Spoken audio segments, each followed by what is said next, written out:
Hi friends, ఈరోజు ఒక మంచి వీడియో. అదేందో తెలుసా? చికెన్ పకోడా. అబ్బా, చికెన్ పకోడా అంటే ఇష్టం లేని వాళ్ళు ఎవ్వరూ ఉండరు.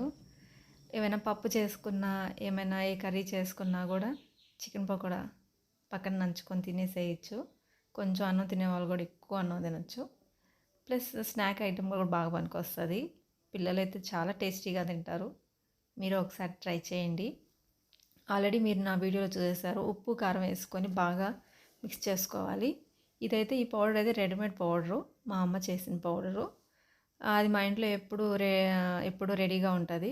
ఎప్పుడు చికెన్ తెచ్చేసినా కానీ 10 మినిట్స్లో చికెన్ పకోడా చేసేస్తుంది అమ్మ. చికెన్ కానీ చేపలు కానీ.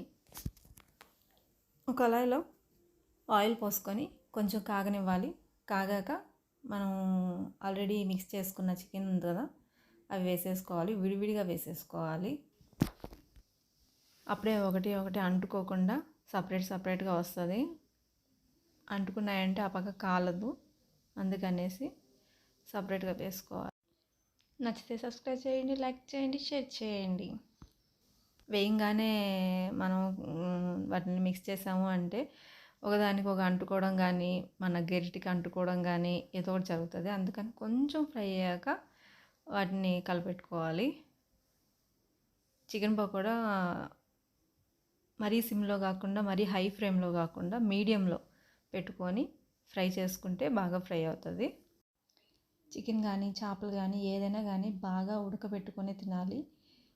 నాన్ వెజ్ కొంచెం లేట్ అయినా ప్రాబ్లం లేదు. ఆల్మోస్ట్ అయిపోయింది చికెను. చికెన్ ఏమైనా కానీ చికెన్ చేస్తూ ఉంటేనే తింటుంటే చాలా బాగుంటుంది కదా.